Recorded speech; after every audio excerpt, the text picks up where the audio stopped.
You hear the words Microsoft billionaire and assume one thing: Bill Gates. But there was another founder, quieter, earlier, and just as critical: Paul Allen. And the way he made his fortune is not what most people think. Picture this. It's the mid-1970s. Personal computers barely exist, and most people have never touched one. Paul Allen sees a magazine cover about a new microcomputer. Most people ignore it. He doesn't. He realizes something huge is about to happen. Software is about to matter more than hardware. That insight was worth billions. Paul Allen didn't get rich by working harder than everyone else. He got rich by owning the right thing, at the right moment, in the right structure. Most people chase income. He chased ownership. That's the real lesson. Paul Allen didn't build computers, and he didn't manufacture parts. Instead, he focused on the instructions computers would run, software. He and Bill Gates made a deal to provide software for early personal computers. Here's the key part: they didn't sell the software outright. They licensed it.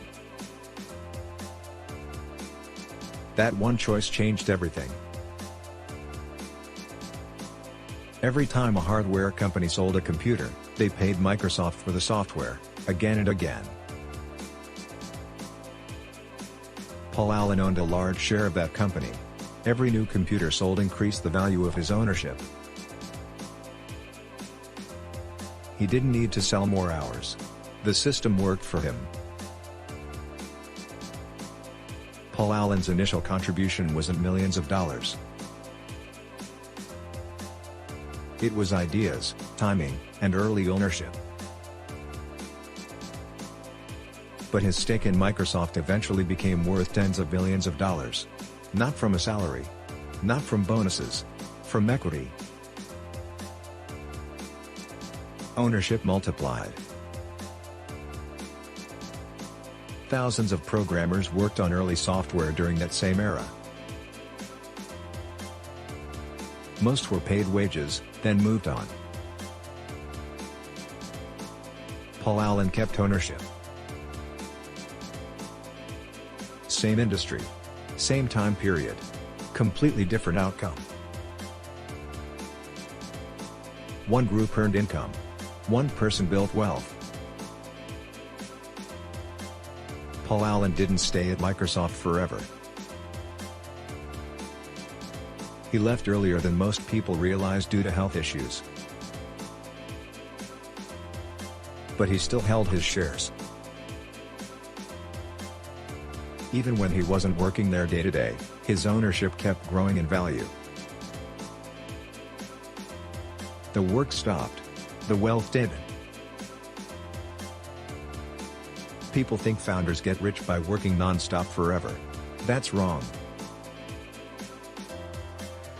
They get rich by setting up ownership that keeps paying long after the work slows down. Paul Allen's fortune wasn't about hustle. It was about structure.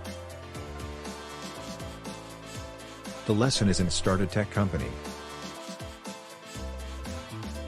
Income pays bills. Ownership builds wealth. Paul Allen focused on owning a piece of something scalable. That's why his fortune kept growing even when he stepped back. So here's the real question. If ownership mattered more than effort for Paul Allen, where does that leave regular investors today? Because the modern version of that lesson doesn't start with building software.